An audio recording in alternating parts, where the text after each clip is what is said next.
Coming to you live from the Business RadioX studio, it's Franchise Marketing Radio, brought to you by IDS, an award-winning digital marketing agency that delivers integrated marketing solutions for franchisors, franchisees, and franchise development teams. Learn why over 75 brands depend on IDS's team of dedicated marketers and client service professionals to deliver a strong ROI on their marketing investment. Go to idsfranchisemarketing.com for a complimentary digital audit and consultation. Welcome back, everybody, to another episode of Franchise Marketing Radio. I'm your host, Rob Ganley, and today I'm with Matt Piccinin. He's the co-founder of Shuckin Shack Restaurant Franchise. It's great to have you on the show today, Matt. Appreciate it. Thanks for having me. You got it. Hey, so tell me a little bit about your background. It sounds like a great place to hang out. Tell us a little bit about how either the brand started and a little bit about you. So the brand started really kind of on a whim, really. So my business partner, Sean, we were living in Carolina Beach, and the town didn't really have a real seafood bar. So Sean had his eye on a 950 square foot location just up the street from his beach rental shop. And at that point, Carolina Beach only had about 4,000 year-round residents, so and about 5 bars and restaurants that stayed open year-round. So you got to know the same people year in and year out. So we were talking one day, and I had just graduated from UNCW with a marketing degree, funny enough. And he said, "Hey, man, you want to open an oyster bar?" And I always had the idea of opening a bar. You know, what guy doesn't in their 20s? And so we signed a lease in May, and we opened in November. Never had any intentions of ever taking it to where we're at now. Franchising even was never a thought. Our thought was to get through the first couple of years and see what happened. And if it didn't work, we were young enough to, kind of figure out what our careers would do after that. So we opened in 2007, November 2007, and in 2008, our first full year, we did about $500,000, and we saw year-over-year growth after that, and we continued to grow. And so, like I said, we did 500 our first year, and that store last year in year 15 did just shy of $2 million. And so once we kind of saw that, we started to look for a second location. We looked in Surf City, where we actually have a current franchisee. We weren't able to get a lease done, so we came back downtown Wilmington, which is about 20 minutes from the beach, and found a spot here, which was about double the size, 1,800 square feet, had a hood upstairs, second-gen restaurant. So we're able to actually grow the menu to what the base of the menu is today, and that gave us the ability to kind of, again, grow the restaurant, get some market proof, and those kind of things. Again, we weren't really sure where we were taking it, and franchising wasn't on the top of our minds. But again, some more growth down there, more growth at the beach. Said, let's look at a third location, and we started looking Southport, which is about an hour drive south. You can get to it by ferry in about a 30-minute ferry run across the Cape Fear River. But at that point, somebody sat us down and said, "Hey, why don't you guys look at franchising compared to a third corporate unit?" So we sat down with a franchise developer and another buddy of ours who does restaurant equipment, and did about a 4-hour meeting, and came away with franchising was probably the way to go at that point. So instead of signing a lease and taking on that project while running these 2 locations, we decided to go ahead and get the franchise process rolling. And in 2014, we started to put all that together, get the FDD and all the documents and stuff like that going. And from there, hired a CEO in mid 2014 and kicked off sales. Yeah. Wow. I love that story, because it's like, you're right out of college, and, maybe we should do this. And it's like, if guys like you don't step out and do those things, then all the folks that are taking advantage of it now, not only the customers, but the franchisees, right? The opportunity that you can give them the goodness of what you created in your head. You had to go through the pain of getting ramped up and making it, but now someone can just take it and run with it. So that's really cool, because, in that beginning stages of those ideas, it's always like, I don't know, we'll see how it goes, right? Now look at it. Oh, yeah, we definitely had a lot of mistakes, figured out a lot of things, and by the second go around, build out took 3 months instead of 6 months the first time. And, just refine the process. And once you get there, I mean, it's always a great thing to be able to hand something over to somebody and let them run with it. Yeah, yeah, and you could speak from your heart and say, "You got something here." It took me a while to get to this point, so enjoy it. Yeah. So that's the heart of franchising, and the heart of America is small business, and that's really what it's all about. So it's pretty cool to hear that. I love that question because that's usually what comes from it when I get a chance to talk to a founder like you. Well, cool. So tell me a little bit about, tell me what's unique about your brand. I know obviously it's a concept that is about good food, fresh food, but I also thought I read that you guys really focus on domestic food. And so I know that that's unique and probably has a lot to do with the quality of food. But tell me a little bit about the challenges of that and how you've worked through that. And yeah, it sounds like it's pretty unique, but tell me more about that. So I think the uniqueness of our brand is the way we feel is we don't have any true national competition. It's not Red Lobster. It's not Joe's Crab Shack. It's not, it's not what we've called the emotional crabs, the angry crabs, the boil in a bag stuff. It's your East Coast seafood dive. It's seafood in a bucket. It's, you get a pound of shrimp, you get a half pound of shrimp. Like that's it. Our menu started with a steamer and one fryer. And so we still, those are still the core items that we sell. And it's all about developing locals and having your bartenders really kind of, take on a life of their own. It's our food to alcohol ratio is 70-30 food to alcohol. So we sell a lot of alcohol. But we give our staff the ability to be themselves. We don't have a spiel. It's not welcome to Shuckin Shack. It's not I'm so-and-so, I'll be your server and all that. The stuff you see at every full service restaurant. It's hey, grab a seat wherever you want. We'll be right over. And we don't push our specials on you. Like we've got a chalkboard that shows all of our seafood. We've got, we do happy hour specials and stuff, but we don't come to the table and say, do you want to know what we have on special tonight? Blah, blah, blah, blah, blah. If they ask questions about it, great. But it's really taking it and making it your own restaurant. And especially for our franchisees, none of our stores are the same square footage. None of our stores are designed the same. None of our stores have the same decor. If you didn't know that Shuckin Shack was a franchise, if you went somewhere else, you wouldn't know that store is a franchise. You would think it's a one-off mom and pop. And that's kind of where I think the brand uniqueness for us comes in. And I think sometimes it works well for us, but I think sometimes it works against us when it comes to sales because people do want the systems are in place. And the running joke is I always like to call it the reverse mullet. So like the business is all in the back, it's all trimmed up here, but you got a big mop of hair up here that you can do whatever you want. So behind that bar and behind the kitchen wall, everything's made the same across the board. The recipes, everything's there. But the personality of the store is where the party's at, and you can make it what you want, and you can make it your own. And so it's here's how we cook, here's how we train, here's what we want you to know. The rest is up to you to make it your own space. And so that's kind of where the uniqueness is of it. Yeah, you kind of, when you first shared your story, that kind of just resonates that your approach, right? Your personality, you and your partners, and it's kind of like you approached it that way, right? Like, what do we want this to be? It's about good food, about people coming together, having fun, but it's like you want the owner to embrace that, whatever that's going to be for him, so he can create that experience, right? As long as people feel like they're having a good time and eating good food, right? Well, yeah, and you want the owners to be able to go in and say, this is my place. It's not, it's not like one of the big chains out there where here's an acre and a half, here's your plot of land, here's what you're building, this is what your decor is going to look like.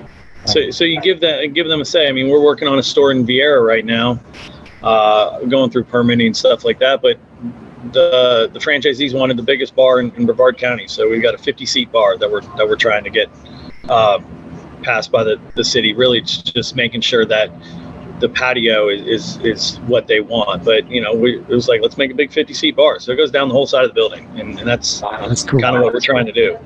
That's me.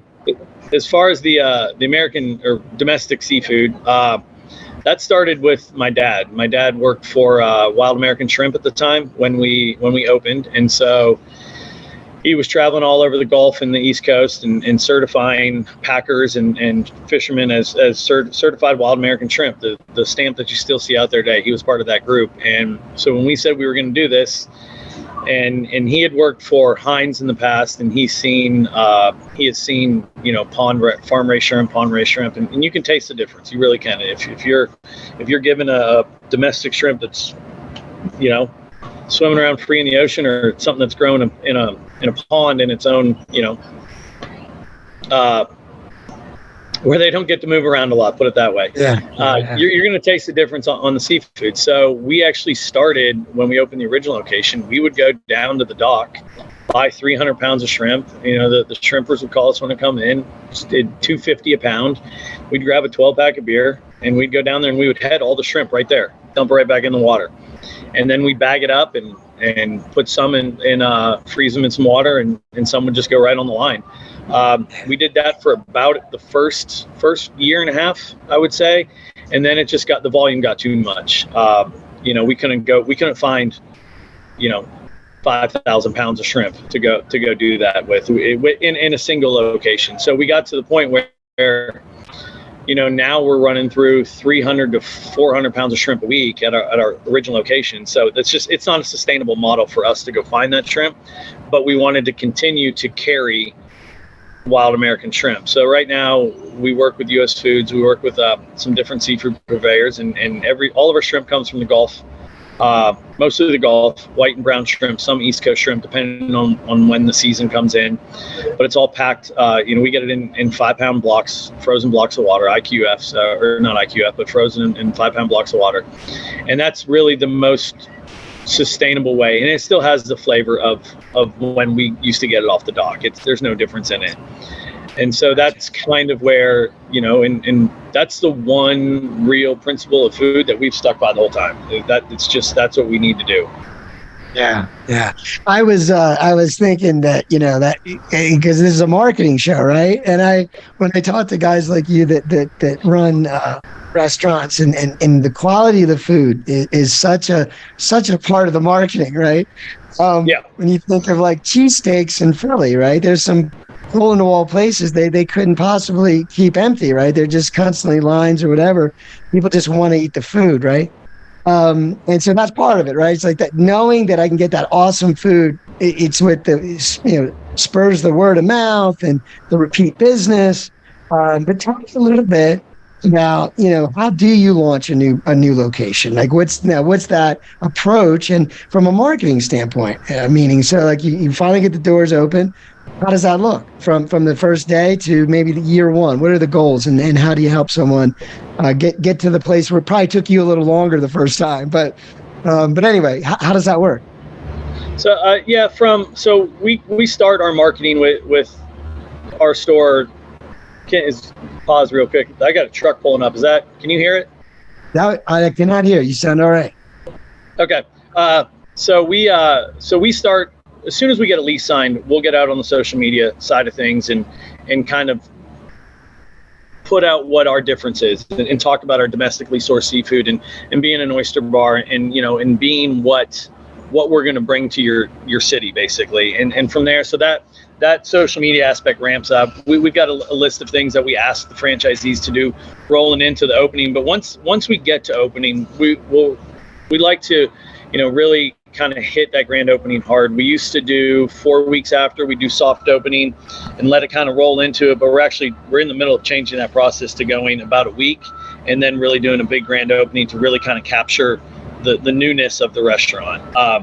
And so from there, it's really just my marketing approach being, as we opened in 2007, before social media really kind of took off.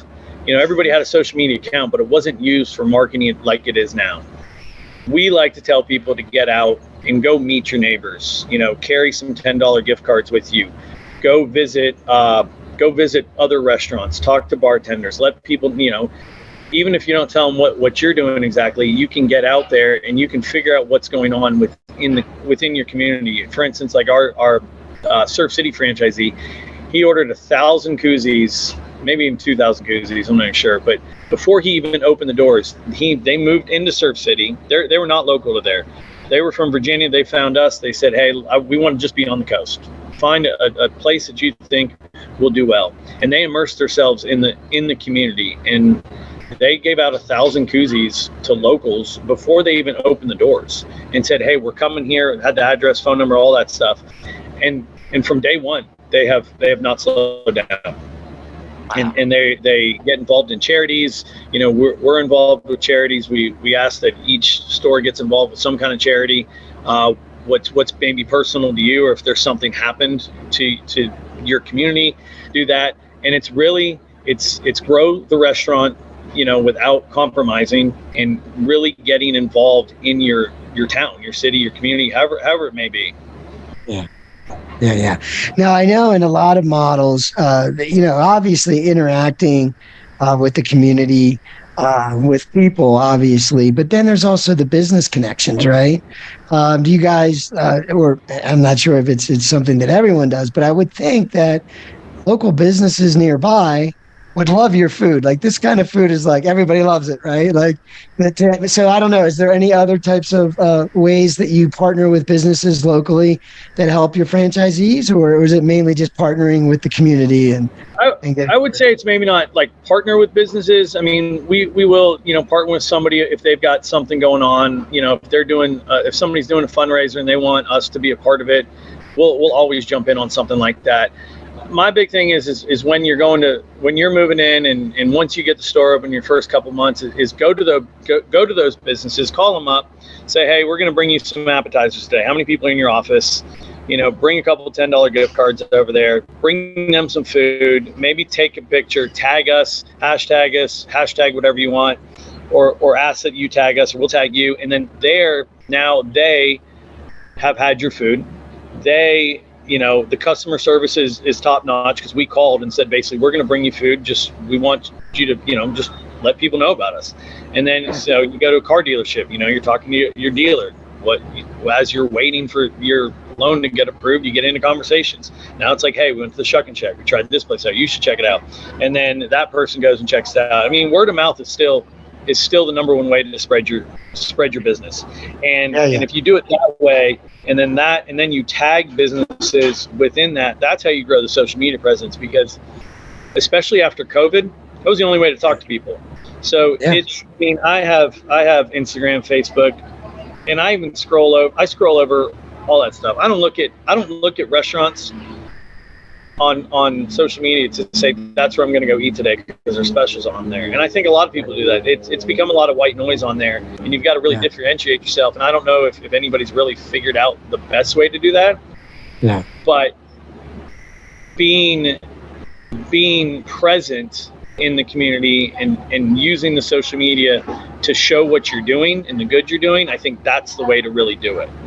Yeah, I don't think you're going to draw a ton of customers from just saying, hey, we got $2 beers today. Like, if you've got locals, they know you got $2 beers. They're not looking at, they don't care. They know what their local watering hole is going to have, or what their local restaurant. I mean, I've got people that still come. For instance, our Carolina Beach store, I've run the same specials from day one. So prices have changed a little bit, but Monday's oyster day. So it's steamed oysters are $1. Shrimp is 25% off on Tuesdays. We do clams on special on Wednesday, and crab legs on special on Thursday. And those 4 specials have never changed in 15 years. Prices have changed due to market pricing, but I still have people that have come in day one that come in on Tuesdays to get their 25% off shrimp. And so you can use social and stuff like that to reiterate that. But if you just talk to people, I mean, talking's still the best way to market your store, and then they're going to tell somebody down the line, and it just snowballs. Well, and I was saying earlier that when you have an amazing product, it can sell everything else, and it becomes part about the experience and the stories and the people behind it and everything else. And you really, so if you're going to get your presence going on social media, it is really just being social, right? It's just, and food is such a connector of that. So it's not so much the specials as much as, hey, this is awesome food and it's awesome to get together with people, or as you said, if you're doing something in the community or partnering with a business, or at least you're with the business, like you said, you're on premise or something. But yeah, no, I think that's brilliant. But tell me a little bit more. I mean, I know it's an everyday business, right? You've been doing it a long time, but technology's evolved, right? And I know in the restaurant business, in addition to social media, there's some other technology that's definitely required, just at the point of sale and things like that. But tell me more about that. I mean, we use NCR Aloha. I mean, that's really in all of their cloud-based systems. I mean, that's really the most of the technology we use. We have not really got into a lot of, like, we don't do the pay at the table. We don't take orders at tablets. We still just have the computer on the wall and the servers, to have that interaction still. I mean, I've gone to restaurants now where people, they're taking orders on your tablet, and it's not the table action isn't nearly as fluent as what it is when you're having a conversation with somebody, because we're still trying to push the personal interaction you have. If you bring a tablet to a table, it's like having a conversation with somebody on their phone, because they're always looking at their phone, so they're always looking at a tablet. And so I feel as our servers, bartenders are way more engaged when they're just having a general conversation about the menu, and then they can walk away, your conversation can continue, and they can go do their thing on the computer where they're not bothering you at that point. You're not waiting on them for something like that. So when it comes to technology, I'm kind of on the backside of it. I mean, we get approached by technology all the time. You guys should do this, you guys should do this, but we know what works for us, and we know what we want to do. Now on the cloud-based apps and stuff like that for sales and pulling reports and all that stuff, like we use all NCR's apps for that, and that makes all the sense when you're trying to do that kind of stuff. But I'm just not all into the technology. I'm really not. It's more of the personal side of things. And I think that, I'm a technology guy, right? And one of the biggest challenges is that it's a lot of information. It's a lot of noise. It's a lot of, hey, that's cool. But running a business is about relationships, right? And it's about business. And so you just want to enable the right things with technology, right? You just need just enough. You don't need to overcome. And to your point, your business model is about that experience. Like, I agree with you. I don't, like, if I'm going to go to a restaurant, I don't like if you're going to give me somewhere, I'm not even talking to the people at the restaurant almost, right? And I always enjoyed the interaction with the folks at the restaurant, right? The servers and whoever else. And I think that's really still very important. So again, let's use the right technology to do the right thing so we can run our business well, but let's not just do things to do them. It may work in other markets or in other restaurants, but you know what I mean? So that was interesting. I like that. Yeah, we did all the things during COVID. We had the QR codes on the table because we weren't handing out menus and all that stuff, but I still go to restaurants now, and it's like, well, there's your QR code, but I'd rather you hand me a menu, because I want something physical that I can look at and I can read and I can flip over and look through. And I think a lot of people, I think you're losing, and this is not a knock on the QSR space, but you're losing a lot of that. Like, you go to McDonald's now or anything, it's all kiosk. Like, I just want to order something from somebody, and it's become so like robotic in a sense and technology that I feel like the casual space, if you stick with it, there's going to be a return to the conversation with people. I think technology went so far one way. I think at some point it has to come back. I mean, it's just full service restaurants can't run just solely on technology. You still need people. Yeah. Well, and I feel like everything is kind of cyclical, right? It's not, I think technology will become more human. Like, it'll enable more positive behaviors, I hope. But at the end of the day, that human element, we can get away from it for a bit, but I don't think we still crave it, right? I think that's what's enjoyable. We live in a remote world, and I spend a lot of time remote now, a lot more than I did in my earlier career. And I often will want to go out and engage. I want to go out and interact and go to a business and, sit down at a restaurant and talk to some people, right? So I think that your kind of business model and many others, that's what you need to be thinking about, is that experience, because people need it. We need it more than we did before. Like, I think, you know what I mean? Because you went to work and got to socialize and interact. Now many of us spend more time on screens. And so when we go to a restaurant, that's time to be with people. So I think that's kind of cool. I'm glad you adopt that mindset. And I think that's the right path to go. I think it'll become more evident and more of a requirement in a sense for people to actually, that's what I want, right? I mean, there's not a better, I don't get many better feelings like when you walk into one of our stores and it's jamming on a Friday night and it's, it's full of people and they're all having a good time and nobody's looking at their phone and nobody's, because people are back together and they're just having cocktails and good food and hanging out. And the energy in a restaurant like that when it flows is so good. That's really cool, man. That's really cool. Spoken from a guy that gets the restaurant world. That's really cool. Well, tell me a little bit, as we wrap up, was there any kind of influence in your life, or is there any principles or ideas that you feel like were a big driving force to make all this a reality for you and that you're still using to move forward? Anything you want to share with the audience? I mean, my big kind of key phrase that I got out of college, I was in an executive network at UNCW, and my mentor at the time, it was just one simple saying, and it said, give people more than they expect sooner than they expect it.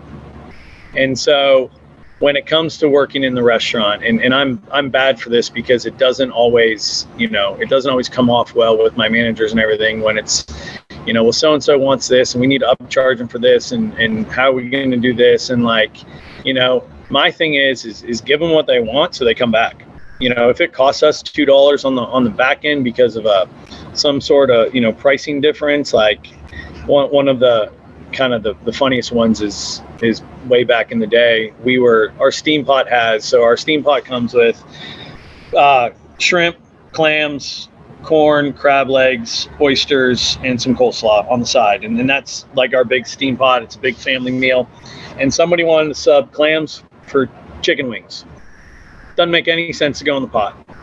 But we did it. I mean, and they kind of looked at me like, why would we do that? And I'm like, because if they go and tell somebody that they had a great experience, then they're going to send more people here. And so if I have to eat a couple dollars on one end because we didn't upcharge somebody for a piece of fish because they're allergic to this and they wanted it instead, I mean, that to me is worth more than anything that you can do. I mean, that's just giving somebody more than they expect sooner than they expect it. Another one was just back in February, we closed down. We had to get our hardwood floors redone, just some maintenance stuff. And this family of three came in and they're like, we drove an hour and a half to eat here. Like we do it like once a month or blah, blah, blah, whatever it was. And so left totally disappointed. And so I had one of my bartenders grab a $100 gift card, ran it out to him, said, hey, totally apologize. But, it was on Facebook and stuff like that we were closed. Obviously they were older. They didn't see it. And, I just gave him a $100 gift card, said, hey, come back and see us anytime. We'll take care of your meal. And, it was an aha moment for her. She was like, oh my God, we'll be back like all the time. She didn't expect it, but you just give it to her. And because and if you think about it, that gift card doesn't cost you anything unless they actually come back. But it's the gesture of saying, hey, come and see us. Yeah, that's huge, man. That's great. And it is. It's about long-term relationships, right? I mean, it's all connected to what we're saying. If there's a great experience happening, it's because you have that feeling like these are like an extended family, right? It's like my community around me. And when you do that gesture, it's like you're more important. You being part of this is more important than a $50, $100, whatever it is, That's cool. Yeah, that's really cool. I appreciate that. And your saying is like the old, there's another saying, and I think it's more said, is, under promise and over delivered. But I like the way you're saying it way better. So, yeah. And that's, if 5 years of college taught me one thing, I mean, that was it. So, did you get the one piece out of it? I got a marketing degree and it helps me some, but when you're in the restaurant space, I mean, you got to do what you got to do. Yeah, good stuff. Well, listen, can you leave a website or any for folks that may be interested in learning more either about the opportunity or if they're nearby and they have, well, I'm sure if they're nearby, they know you, but maybe they're a little closer. But anyway, you want to share a website The website is www.theshuckinshack.com. Beautiful. Awesome. Well, listen, Matt, it was beautiful having you on the show today. I hope to have you back again soon. Awesome. Thank you.